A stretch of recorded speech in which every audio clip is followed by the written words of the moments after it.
11 o'clock, the Friday edition of Three Man Front. Landrum, Conrad Van Order, his triumphant return today. Molly Robinson. We had Coach Wimp Sanderson in the first hour, presented by Craneworks. Always an interesting conversation with Coach. You can go and find it there at jocksfm.com. We got the one lone college football game this weekend, Army and Navy in Baltimore, coming up tomorrow. We will talk a little bit around that game, just some fun stuff with the history, the pageantry, the respect, the reverence that we have here on the show. For that game, those two academies and what they mean, those young men and women, because of the significance, right? Yeah, you're watching the game, but then you look in the crowd and you see young men, young women who are sacrificing. Just a special breed of individual. If you know anything about the Naval Academy or the United States Military Academy, it's the stuff they go through. Yes, it's a whole nother level. Whole new level of respect. And so I'm sure that most of our audience, almost probably everyone, I don't know that anybody would openly admit, I don't watch that game. I don't want to watch that game, but it's really cool. Well, and I think one of the elements of it now, right, is a lot of the kids that are at those schools, they're there not only because they love their country and they want to serve their country, but when you think about the people that are suiting up to play football, it's almost like maybe the last pure relic of college football, right? Because you know the guys that are going to be on the field tomorrow, they're there because they love the Naval Academy, they love being a part of the Army, and they want to represent that brand and that academy.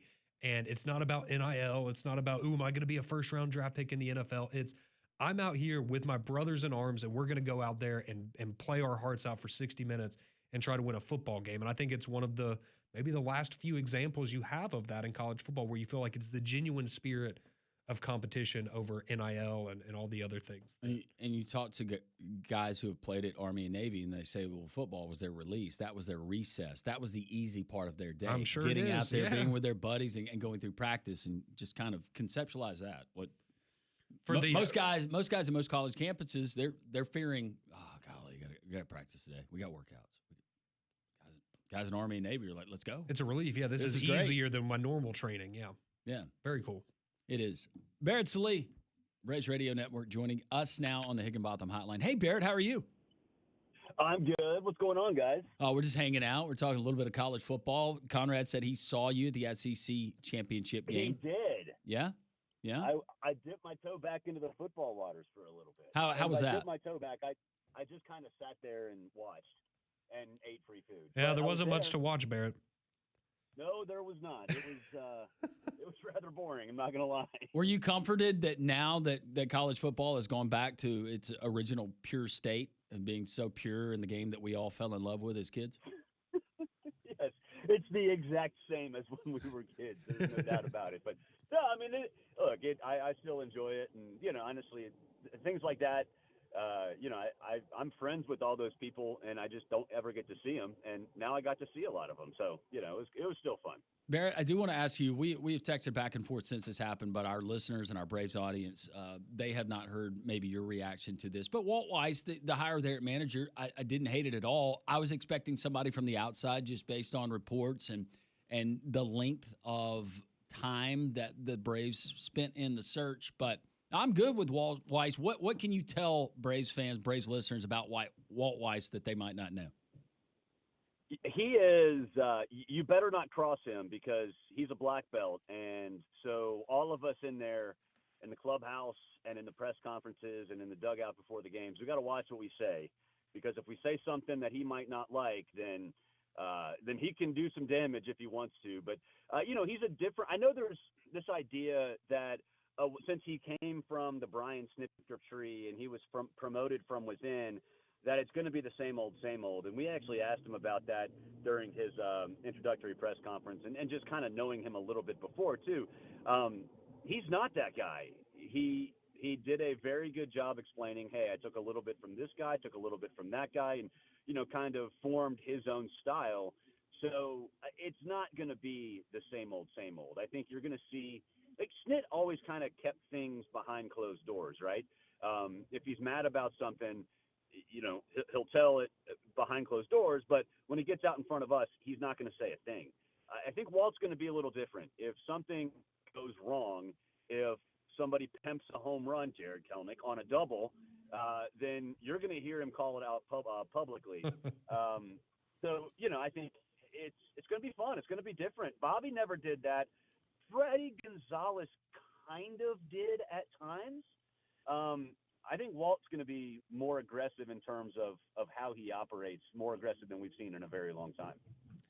So continuing on with some of the offseason changes, I guess the biggest news here lately is the Braves signing Padres closer Robert Suarez to a 3-year, $45 million contract. He has the most saves in baseball over the last 2 years with 76, had 40 last year for San Diego. Just a fantastic season, fantastic couple of years for him. But now he's expected, I believe, Barrett, to take the 8th inning setup man role for Iglesias there. So what does this do for Atlanta and their bullpen? A big move there with Suarez. Yeah, I mean, I think it solidifies the bullpen in a big way. You're convincing the best closer in baseball to take an 8th inning role, and that's what he's going to be. He's the 8th inning guy. Talking to some folks around the Braves, sources around there, he's the 8th inning guy, at least for this year. And I don't think they expect Iglesias to be back in 2027. So then you would get 2 more years of Suarez as the closer, and there's not a lot of tread on the tires, even though he's a little older. He's still got, he hasn't pitched all that much. He was in Japan and Korea for a little while, but it's a sign. They have the 2 of the top 3 closers, free agent closers in baseball. They went out and signed those guys and convinced Suarez to take an 8th inning role. That tells you a lot about what he thought of the culture with the Braves and what he thinks the Braves can do. It also tells me that they're pretty comfortable with some of the current players taking roles in the bullpen. We talked to Alex Anthopoulos on Sunday, and I know, Landrum, you're not going to like this, but he was very complimentary of Bryce Elder. What Bryce Elder did the last month of the season, Alex Anthopoulos could not be more complimentary. And Walt Weiss has been too. And connecting some dots, he talked about Hurston Waldrop, and he said Grant Holmes is ready to go, that the rehab worked. So he also said that he's okay with young pitchers doing work in the bullpen. And I'm not going to connect all the dots, but Max Fried was there. Kyle Wright was there. Could we see Hurston Waldrop in the bullpen? I mean, if you have that, or Grant Holmes in the bullpen and Hurston starting, you have from the end of the top, you have Iglesias, Robert Suarez, Dylan Lee, Holmes/Waldrop. Aaron Bummer's had his moments. That's not a bad bullpen, right? So I think the signing of Suarez really shows that they're going for it, that they're not going to just sit around and try to piece things together again back there, that they recognize the problem and are doing something that I don't think anybody thought they could do, convince the best closer in baseball to take an 8th inning role. What is your opening day starting lineup right now? Just kind of piece it together, sketch it. We're not going to hold you to it. I think the regulars are the regulars. I would imagine they try to put Michael Harris at the bottom of the lineup because he likes it there. There's a little less pressure. And if you're going to bat Ronald leadoff, and Walt did suggest that with us, or no, he said he likes him there. I think Ronald likes it there, but the only way you can put him there is if he's driving in more than himself. So that makes me think that they're going to give Michael Harris a shot, and maybe tell him, hey, dude, just like try to take a few walks and get on base for Ronald. But besides that, I mean, I don't think you're going to see a ton of changes from what you have. The Dubon thing at shortstop, I'm still sort of up in the air with, but I do think that with how they've operated, letting Pierce Johnson and Tyler Kinley go and then getting Robert Suarez, which is essentially how they traded off that money, it doesn't necessarily eliminate them from Ha-Sung Kim, not even Bo Bichette, although that might be a little bit of a stretch. Nico Horner with the Cubs, we've heard he's on the block. So you might see a bigger move at shortstop, but they've said consistently that they're okay with Dubon at shortstop. But then that sort of trickles down to, okay, is Ronald going to be at the top of the order? Because Dubon's not exactly the toughest hitter in the world. So I do think right now you're going to see it's going to be pretty much what it is, what you think. But it wouldn't surprise me if they are still in this shortstop sweepstakes. And if they are, then I think you'll see Harris at 9 and then shortstop to be named later at the 8 spot. Barrett Sallee of the Braves Radio Network joining us here on the Higginbotham Hotline on three-man front. I wanted to ask you, Barrett, as well about Yastrzemski. That's the other recent signing here for the Braves. Is the expectation for him coming in, is he going to be that fourth outfielder, or is he a guy you expect to play more of a day-to-day role? What do you think? What's his role going to be there for the Braves in the outfield? I think he's going to be a fourth outfielder, but kind of like a 3.5. I do think you'll see him get maybe more starts in the field than maybe a lot of people are expecting because, Walt said the other day with us that, he kind of likes to have players, he called them have half days. So you might see Ronald DH, you might see Michael DH, Profar DH, and have Yaz out there in the field, just giving those guys some time off. And so I think you're going to see that a lot more than maybe people are expecting, which is fine with me because, look, Yaz had a lot of power during the final 2 months of the season when he got traded to Kansas City. We have a short porch and right. He's always been a fly ball hitter that has power against righties. So I think my desire was to trade for Byron Buxton and then have 4 true outfielders, right? So, and do the same thing, rotate a DH through them. This is kind of a diet version of that. You're not going to see him play every day. You're going to have Drake/Sean DH some too, but you're going to see him start in the field maybe more than people expected, just because Walt suggested that he likes having players have half days here and there and kind of rotating that DH around.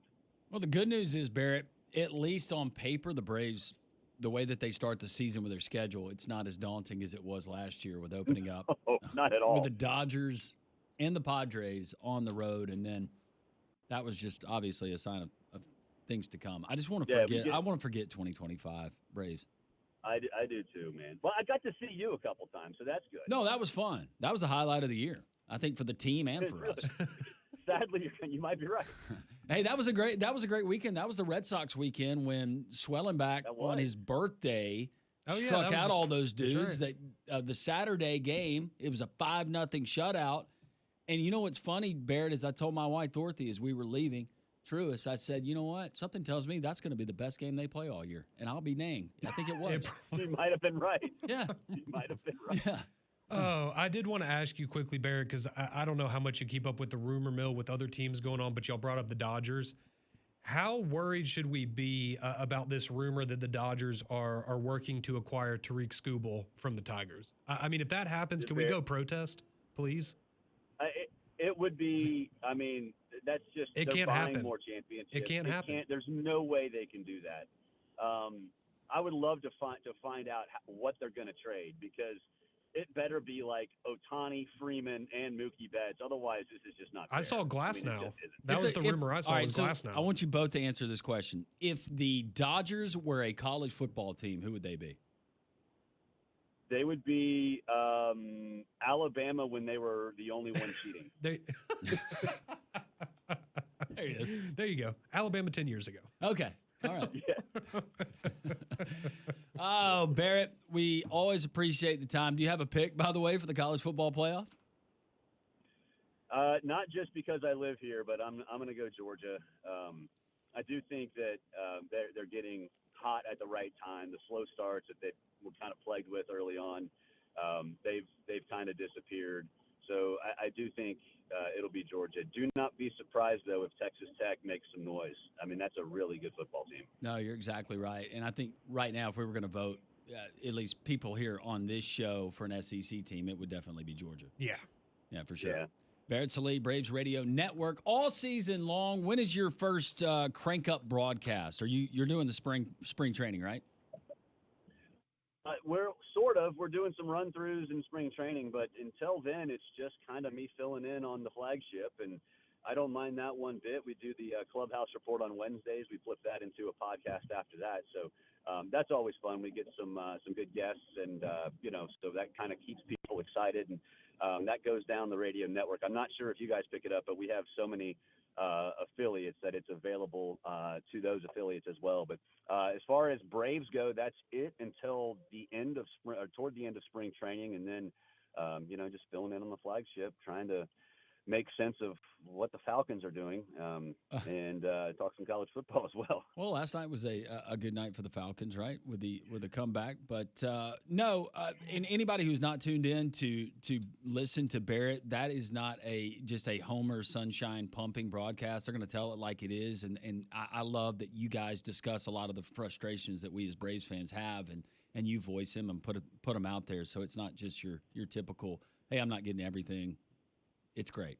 Yeah, really good content. I mean, it was hard to find content towards the end of the season last year, but we tried to, it's, you have to recognize what things are. And if Alex at the trade deadline said they're planning for 2026 already, I mean, you kind of know what's happening, and that's okay. So you kind of have to take it for what it is. Last year was last year, and hopefully we have some more wins and some more and a pennant race to talk about this year. Braves Radio Network host Barrett Sallee at Barrett Sallee there on X. Barrett, Merry Christmas to you and your family. We appreciate you, brother. Merry Christmas, guys, and Landrum, let me know when you're coming in town. I will do it for sure. All right, brother. Thank you. Thanks, Barrett. Later.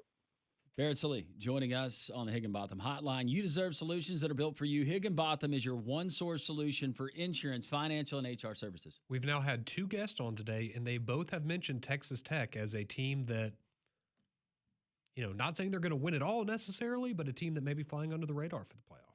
Oh. Interesting. Just interesting. Is today the day to unveil the dream that I had? I'll do it next week. Save it for next week. Was it about Jimbo? Jimbo was not in this one. No. It had to do with Texas Tech, though. And Dana? Dana? No, Dana was not in. Dana wasn't in? Okay. No. I know he pops up in your dreams sometimes. No, he's actually never. No. A fever dream. Those would be nightmares, right? They would. Half that comb over sticking up. You've seen Kingpin, right? Yeah. That's it right there. Yes. That's it right there. We continue the Friday edition of 3-Man Front.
11:21 here on Three Man Front. We appreciate our friend Barrett Sallee, Braves Radio Network, the pregame host, kind of getting us up to date because we haven't talked baseball since football started. Let's be real. Well, but some moves going on, and of course, we're an affiliate of the Atlanta Braves, so we got a lot of Braves listeners, and we want to serve our listeners. So Barrett being on, we appreciate him. Coach Wimp Sanderson in the first hour told an interesting story about the Cub Scouts and initiation practices back in the day. Yeah, and then he got into a couple of other stories that we'll have to save those for later. It's like, man, I want to hear those. He wants to piece them together. I know, I want to hear those. He didn't want to fire from the hip. No, his stories are great, which is rare for Wimp. Well, you don't want to get caught in the cold, so schedule your system checkup now from a trained comfort specialist. Train has been recognized for 11 consecutive years as America's most trusted HVAC brand and our exclusive home comfort partners here at Jock. So go and visit train.com to find a comfort specialist near you. So we're going to get into some coaching news in college football. No, we're not talking about Kalen DeBoer in Michigan, but other hirings. Has he left yet?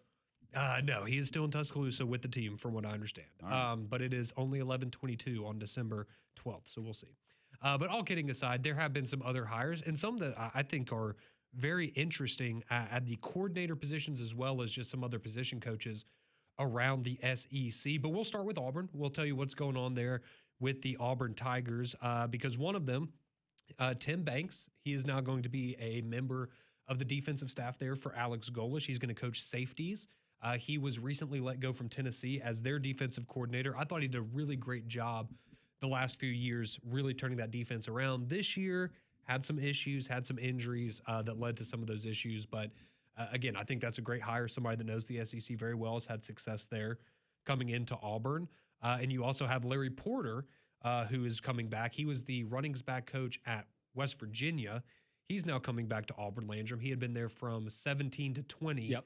As the tight ends coach, but now he comes back and joins. Very Golish's good staff recruiter. As well. Yep, a guy who understands the landscape. He's got really good relationships. I think one thing that Auburn fans can be refreshed by, where Alex Golish, of course, he's been in the SEC just most recently at South Florida, but this is not a Brian Harsin, where this is a guy from Idaho who had obviously not spent a whole lot of time here in the Southeast. It appeared he really didn't plan on spending a whole lot of time here in the Southeast, but Alex Golish knows a lot of guys. Yes, he does. Didn't realize the extent of some of the relationships and those guys. He's not just bringing in guys because they were forced on him. Let's be honest, Auburn fans, that has happened in the past where you get things suggested to you. Hey, this guy really needs a job. Put him on there. But I think the most impressive thing is Alex Golish it's not only are you a really good recruiter, you got to be able to develop. We need development here. I was about to say, that's been the problem. It hasn't been getting the players in the building. It's been developing. You got to coach them up. Yeah, absolutely. I mean, yes, talent can get you a long way, but I don't think we saw Auburn being talent deficient as the problem this year. No, and I think we would all agree that the foremost problem for Auburn going back, I mean, let's be honest, 15 years, and I guess even before that, because you didn't really develop him, he just came over. You haven't been able to develop a high-quality quarterback in a very long time.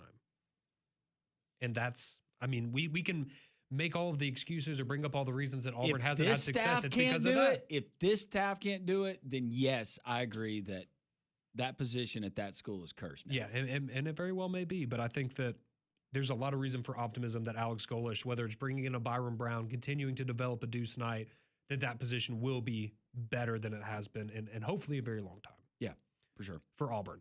Some of the other big news going on around the SEC, though, outside of Auburn, this was the one that really caught my eye, and I know y'all mentioned it yesterday briefly because it hadn't been official, but it is now.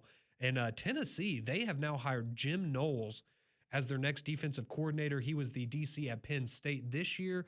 Before that, he was at Ohio State, won a championship there last year at Ohio State. I think, and for my money, he might be the best defensive coordinator in all of college football, and he's now going to join Josh Heupel in Knoxville, and he's doing so taking over a $1 million pay cut from what he was making this year at Penn State. So he's going to make $2 million this year, then 2.2 in 2027, 2.4 the year after that. It's a 3-year deal. But I think that is the definition of a home run defensive coordinator hire for Josh Heupel in Tennessee. That's big time. Yeah, and you've got to have a certain guy that can figure it out. Of course, with the offense that they run, and going fast and running a whole lot of plays, that sometimes can put your defense in a interesting spot. It's so year to year because wasn't it Tim Banks that he was nominated for as a Broyles Award finalist just a couple of years ago? It might have been last year. Their defense was great last year. But no, you're right. Knowles coming in, that's really, really big. For him to take the $1 million pay cut, just maybe that tells you. I think he really wanted to get out of Penn State. I'll tell you that much. Yeah, he wasn't retained there. And at the end of the day, you know what, honey? I'm still making $2+ million a year to be a coordinator. Well, and you know what makes it a little bit sweeter?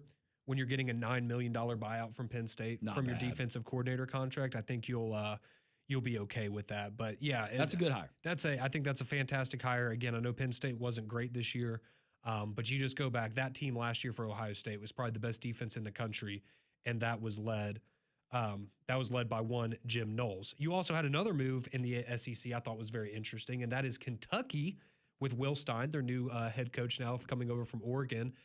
They have agreed to hire Texas A&M defensive coordinator Jay Bateman. So now if you're Mike Elko, Colin Klein, your OC, he's going to Kansas State. He's taking that head job. Your DC, he's now going to Kentucky. So I think that's a great hire for Kentucky, but also for Texas A&M. And you just got to wonder, prize of success. Is this a interesting move, though? Is this a Bateman getting out of College Station because Elko's a defensive guy, you're serving as a defense coordinator just to kind of get out on your own?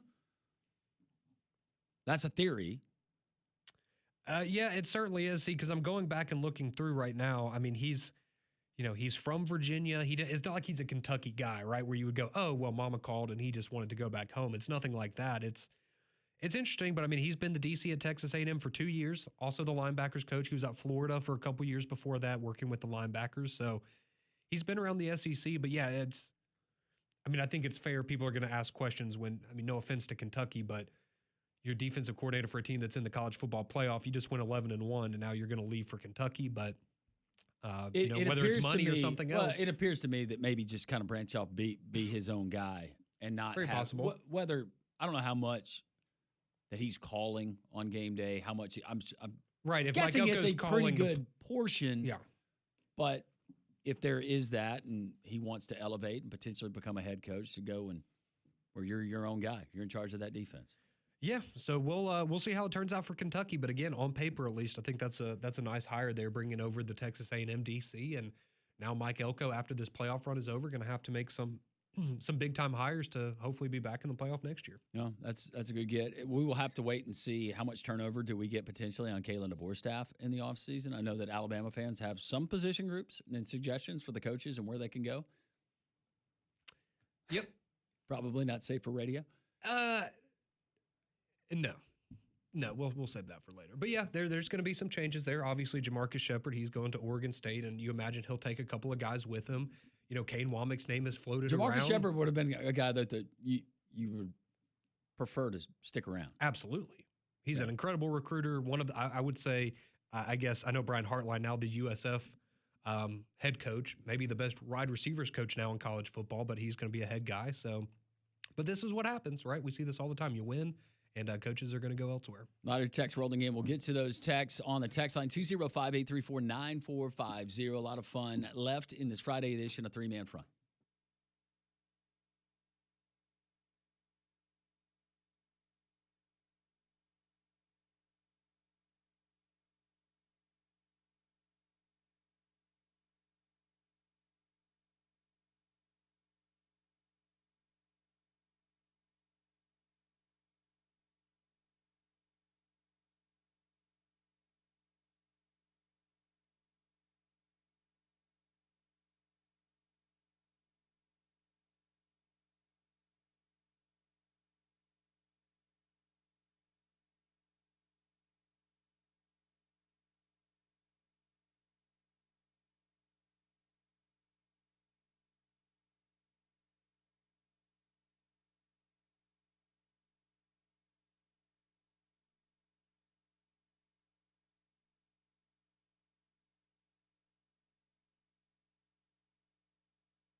Three-man front here on this Friday. Landrum, Conrad, and Molly. Pat is back on Monday. How about the Finnick? You got to check out the Finnick this weekend. How about tonight? You got live acoustic music. I think Daniel Bowden on the stage at 5:30, but also the college basketball we have this weekend, Army, Navy, and, of course, the college football playoff, the NFL. You can find it there at the Finnick. 28 screens, including 2 massive LED video walls. You got the large 110-inch screens, the giant 283-inch projector screen.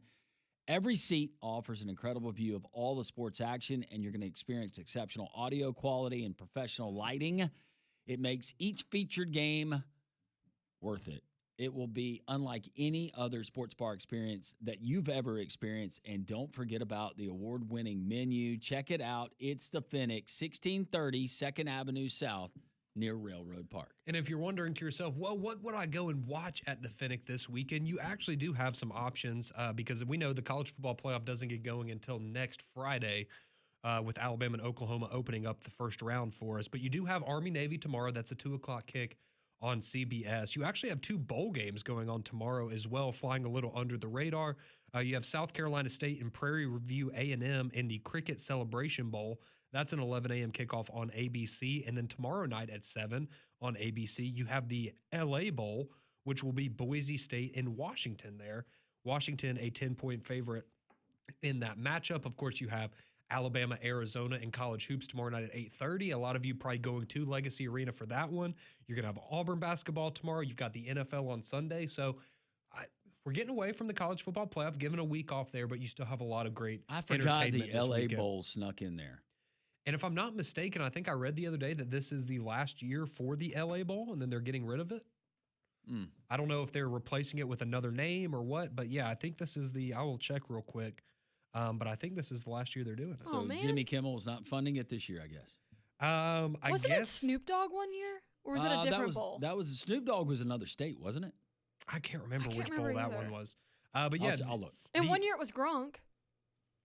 The Gronk Bowl? Yeah, Wasn't it was that the a Gronk. thing? Was this the one that was the Barstool Bowl that one year? Snoop Dogg Arizona. That was Bowl. the Arizona Bowl. The Arizona Bowl. Yes. Yeah. Okay, that was the same one as the Snoop Dogg one. Yeah, It was presented by Gin and Juice. That's right. Yep. That's perfect. Yeah, according to Brett McMurphy, this the LA Bowl will shut down after tomorrow's matchup between Boise State and Washington. So RIP to a bowl. We'll have to come up with a new one. I guess I'll have to watch it then. Maybe we can do the Toaster Strudel Bowl since we have a Pop-Tarts Bowl and they can be competitive bowl games. The LA Bowl.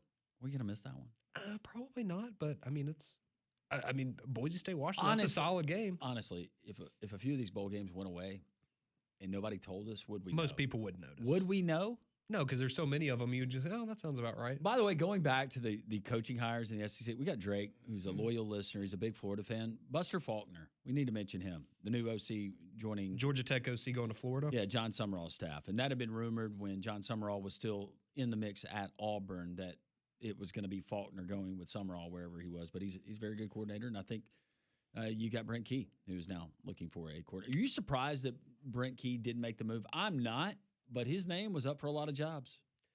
Yeah, it's there's a part of me with Brent Key. I've never met him personally, but from what I understand, I know Pat knows him personally. He seems like the kind of guy, he's built something special at Georgia Tech and he wants to see it through. And he's right? a tech guy. It reminds me like Clark Lee at Vanderbilt. I think that's a great comparison, right? If they have brought their programs back from, the grave essentially to be competitive in this new era, and I think he wants to see it out. Did you see who is rumored to be a candidate to replace Buster Faulkner at Georgia Tech? No. Chip Kelly. Wow. That is a name that has been Wow. reporting that, he was, never, around campus. Never would put those two together. But, yeah. Got Chip fired Kelly, by the Raiders earlier this year. Organize the offense, call plays. I mean, he won the national championship. Stay in your office. If we last have year. recruits by, you can talk to them. Don't need you out there on the trail. But no, going back to Brent Key, Southern guy, good old trustful boy. Feels like Brent Key is one of those guys where, you know what, I got an offer to go somewhere else and it's going to be more money, but I love the South. Yep. I'm staying here. I'm not going up there. Well, and I think he's, probably seen what it took to get Georgia Tech where they are now, and it's, He's done a great job. He has, and it's, do I want to go do that somewhere else? On top of the fact, I think we all understand, right? if he gets Georgia Tech to a college football playoff, they should build a statue of him probably. If he took the Penn State job or, the Michigan, one of those types of jobs, not saying that he couldn't have success there, but it's just you really want to go somewhere where, let's be honest, if you're not making the playoff every year, they're not going to appreciate you nearly on the same level that it is at Georgia Tech, and it's your home and you're comfortable there. So I'm not surprised that he wanted to stay there. I think it's admirable, honestly. Think about the ACC and moving forward, because Mike Norvell, in all probability, probably out after next season. Unless there's a massive turnaround, yeah. Unless there's a massive turnaround. Clemson, what happens with Dabo if they continue to struggle? Mm-hmm. Where's he going to go? Then you got James Franklin moving in at Virginia Tech. Look out. I think Franklin's going to do well at Virginia Tech. Oh, I think he'll do fantastic. Now, how good will they be next year? I don't know. But, 2-3 years down the line, I could absolutely see them being we just saw Duke win the ACC championship. Who's told me Virginia Tech couldn't be in that spot in 2 or 3 years? Right now, does James Franklin get them to a college football playoff while he's there? I'll say yes. I'm going to say yes. I would love to see that. I'll say no, just to be the contrary. That's just a hard thing for. I think he's a really good coach. I think he's gonna have a really good shot too. But who knows how long he'll be there, right? Because let's say James Franklin has 2 or 3 great years there. Now maybe that would be making a playoff, and then he goes. I'm going that whole conference path of least resistance. James Franklin is a name, and he's a big name, and some of the folks that he's recruiting against, I think James Franklin's going to win a lot of those head-to-heads. See, I agree. And I think that's a good train of thought. And I mean, look at next year. Like, what are we going to make of the ACC next year? Georgia Tech's going to be what do we make maybe of it not now? as good. Clemson, what do you expect from them? Florida State, don't expect a lot from them. Miami, they're going to have to go spend $4 million on a quarterback again. Who do they get? Louisville win 8 or 9 games. Braun will get an extension. Yeah, seems pretty wide open to me. Who knows? Don't screw it up, Mario. Well, hey, he made it to the playoff this year, so that'll make him happy. But again, they're going to be right back where they were last year, right? Who's going to be that quarterback that they can go out and get? That's going to determine a lot of their success and expectation for next year, I would think. A lot of your texts, we will get to those as we read through them on this Friday. 3-man front: Landrum, Conrad, Molly on Jocks.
11:45 here on your Friday, I guess technically still morning, here on Three Man Front. Conrad Landrum and Molly here with you. Pat will be back with us on Monday.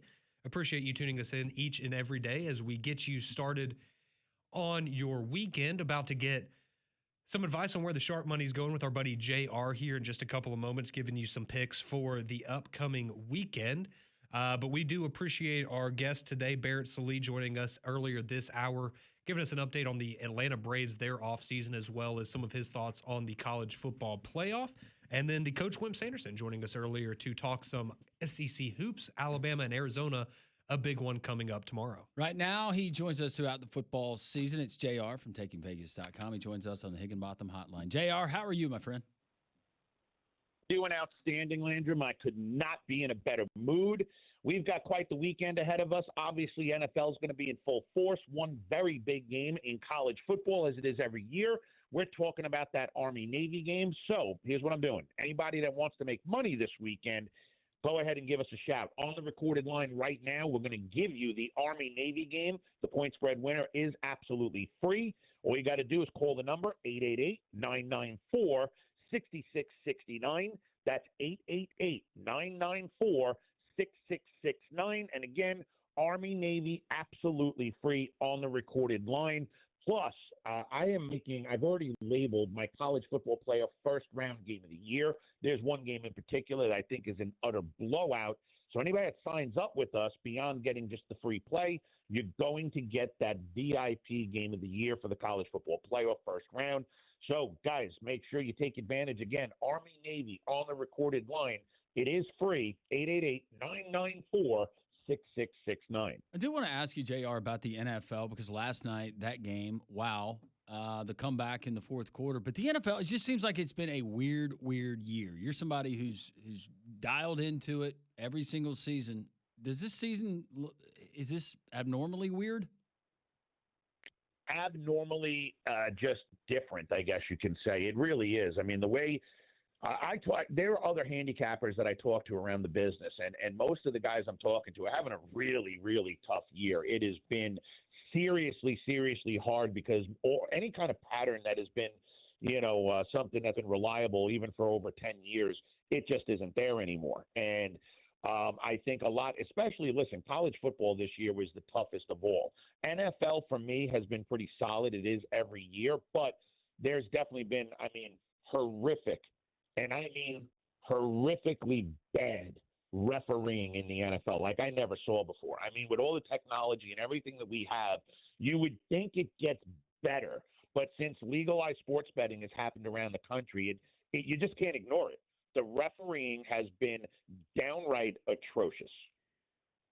Yeah, and I think that college football fans, especially around these parts, we've got our own referees and officials gripes that we could complain about just for the SEC. How about all these guys that are getting suspended in college football? They don't even talk about it. It gets swept under the rug. I know it. And how much has parity maybe affected you guys? Because you look at this, it doesn't matter if you're bottom of the cellar team in the SEC, playing the top of the league. Usually you can guarantee around a 1 to 17 point spread when it's all said and done. That's got to be due to parity, right?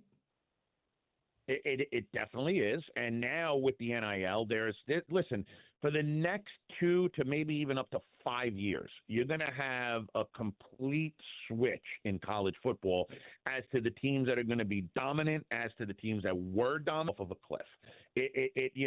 College football has been pretty much the same for 20, 25 years. Alabama, since Nick Saban has come there, has been nothing but relevant even after he left. They've been in the playoff most of the years. And then you got Ohio State, always relevant. Michigan, always relevant. These teams can fall off a cliff, man. And now you got teams like Vanderbilt and Texas A&M and Texas Tech that are all getting a lot of money and going to get some of the best players. And I think that you're going to have a bit of a flippy-floppy situation as far as college football is concerned over the next, like I said, 2 to maybe as much as 5 years. How much more volume are you seeing from people playing since what we got last year with the 12-team college football playoff? It has been, the numbers are through the roof. Every year it's going up and up and up. It's going to hit a plateau at some point, but with new states coming into the mix, I mean, you guys are less. Now it's, I think, only 8 or 9 states that do not have legalized sports betting. Alabama being one of them. Don't get us started. We're trying to have a good day. And I don't get it. Yeah. I mean, you've got Louisiana next door that's doing it. You know, Tennessee is doing it. I mean, everybody's doing it. Mississippi's even doing it, but Alabama doesn't get it. When Louisiana went legit, I was like, okay, Alabama's got to be next. And, you know, Texas, I never expected it, but now they're talking about it. And California, can't believe doesn't have it, but they'll be done and probably betting in California by 2027. So I don't know if Alabama's ever going to get it. I mean, if it comes down to it and there's only 5 states left, I just don't see how your state doesn't want that money as well. Preach, brother. Preach. We get it. We spent 4 hours doing it earlier this year, and there's people split, and it's an interesting discussion. But yeah, I think a lot of people feel that way. Whether you agree, anybody to go out there and bet, right? No, I mean, it's free will. It's just seizing dollars that you could get to pay for other things. We won't get into it, or I've kind of already gotten into it. Sorry. We will continue here with JR. TakingVegas.com. Tell them about the free pick. The Army-Navy game, they can call the line or text the line, but also you got your free pick. You are on fire in the NFL. You're going to have your free pick later on here in the segment. I am, and I don't know if we're 10-4, 11-4. Only lost 3 NFL games. One of those 4 losses was a college game at the beginning of the season. But, hey, who's counting? I'm here to do one thing and one thing alone, and that's make guys money. Call that number, 888-994-6669. Guys, not only do you get the winner of the Army-Navy game, but if you sign up with us, one of the things that we bring to the table, we always talk about money management, and great, obviously, you have to win more than you lose. But we lay it out. If you have the mindset of a businessman, if you are one of these guys that maybe owns your own business, and throughout the last 15, 16 weeks of betting, you've lost 12 or 13 of them, and you just hate losing, it's crazy not to get involved with an expert. Not only that we can win, but we can help you strategize how to execute a real game plan that you'll actually understand and make sense to you so you can start making money betting these games as well. So call the number, and let me start you off with a winner. It is free. Army-Navy winner on the recorded line, 888-994-6669. All right, let's stay hot in the NFL. Let's get that free pick. Where are you going? Well, you know what? I mean, guys, I've been accused of, you picked a non-sexy game last week with the Miami Jets game. That was just a game I thought was going to be a steamroll. So, because one guy made a comment, I am going to go ahead and I'm going to give you the sexiest game on the board this week, and a game that I actually love. We're talking about the Bills going on the road to take on the Patriots. 9-4 Bills are the favorite in this game, on the road, laying 1.5 against 11-2 Patriots. Obviously, they've won 10 in a row. They've been playing crazy good football. And, you know, I mean, listen, they're at home. They should, in all likelihood, if you were looking at this without knowing both teams, I would say that the Patriots should have been the favorite. But, look, this is Josh Allen time. This is a time where him, James Cook, the veterans on that team are going to take it on their shoulders. They're going to do more than what these 5 rookies in New England have been able to do throughout the regular season. I think the age is going to show. Not that I don't think New England's going to be able to hang. I just don't think in the end that they're going to get the W. I'm looking for the Bills not only to win this game, and it will be back and forth. This is not going to be a steamroll like last week, but at the end of the day, Bills are going to win this game between 6 and 14 points. So you like the Bills minus the points? I do, minus the 1.5. But look, it's not about one game. It's about a series of plays. It's about you having great strategy. And let me start you off with a blowout winner in this big Armed Forces game. We love this game every year. I went back and looked, by the way, 12-3 my last 15 games in the Army-Navy game. So take advantage. Call right now. Get it on the recorded line for free, 888-994-6669. That's 888-994-6669. Army-Navy on the recorded line.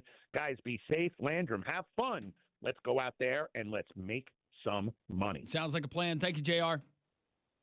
My pleasure. JR, the free pick once again. He likes the Bills minus 1.5 over New England. 888-994-6669 for the winner of Army and Navy. Speaking of that game, we'll talk about it next.